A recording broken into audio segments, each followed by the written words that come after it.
This is Mount Rushmore. Here's Mount Rushmore Closing. And this is Mount Rushmore at night. I'm from the great state of South Dakota, the Mount Rushmore state. And honestly, this is probably one of the only cool things about South Dakota. I've been to Mount Rushmore more times than I can count, but I've seen this trend of tourists coming to the National Monument and giving it a special sign. Not a heart, not a salute, not a bow of solemn gratitude, but a flip of the bird. Recently, I asked a friendly liberal I knew about this trend, and here's what they had to say. Why in God's name would I want to see a whole gang of straight white dudes on a mountain for? Oppressive, Caucasian, racist men who probably owned slaves or something. No, I'd rather go see Crazy Horse, or maybe a monument to my boy George Floyd. But Mount Rushmore? What a joke. And honestly, I'm not even sure how to respond to that. I guess it doesn't surprise me. These are the same people who tore down statues throughout the United States because, racism. Look, I'm just a regular guy from South Dakota, urban Midwesterner through and through, the kind who grew up dodging potholes on the way to the mall, grabbing a quick bite at Culver's, and tailgating for a Cyclones game on a crisp fall afternoon. No big farm tales or endless prairies for me. I grew up in the city, and that steady rhythm of folks getting by with a nod and a how you doing around the neighborhood. I run this little YouTube channel to chat about everyday stuff that hits home here in the heartland, and this Mount Rushmore trend, it's got me scratching my head. As someone who's driven up to the Black Hills a bunch of times, family road trips, quick getaways, to clear the city hum, it feels personal, like someone's messing with your backyard barbecue setup.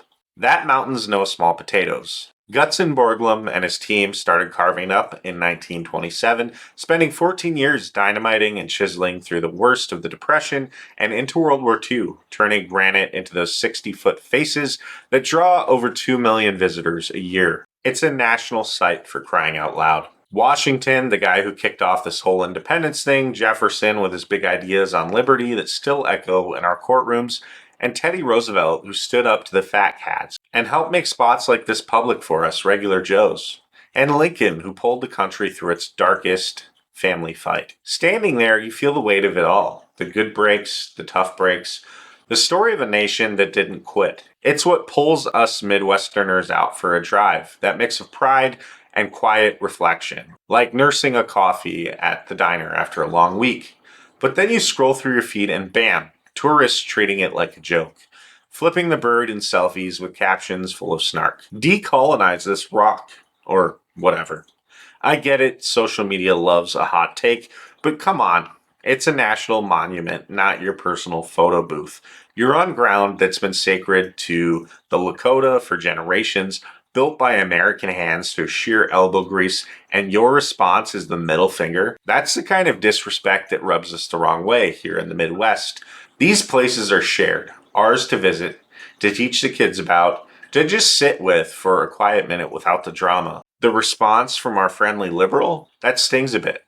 I hear the anger there. History's not all sunshine and rainbows. Washington and Jefferson owned slaves. No denying that part. And those presidents were tied to the westward push that shattered the 1868 treaties of Fort Laramie, taking those lands from the Sioux in a gold rush grab. The Supreme Court called it out in 1980 with a $100 million payout that they still haven't accepted, holding on to their principles.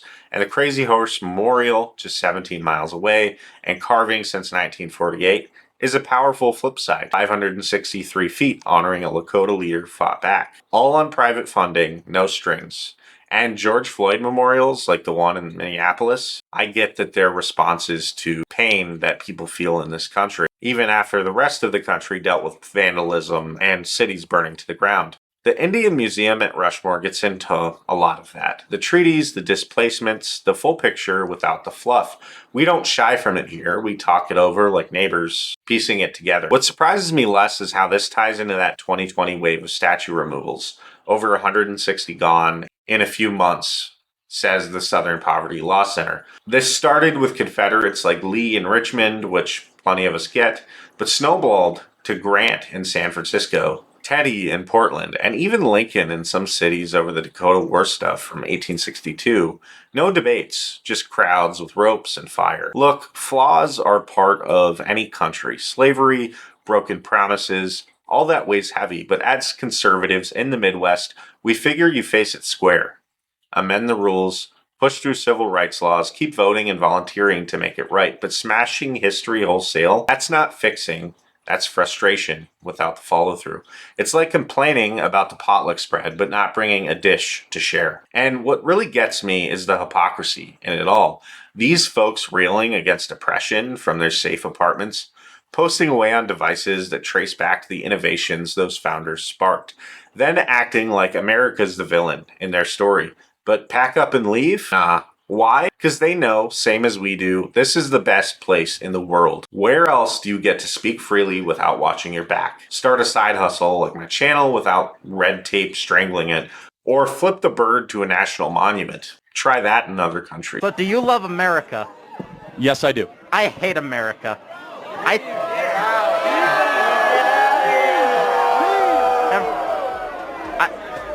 Every state in the USA should be an independent country.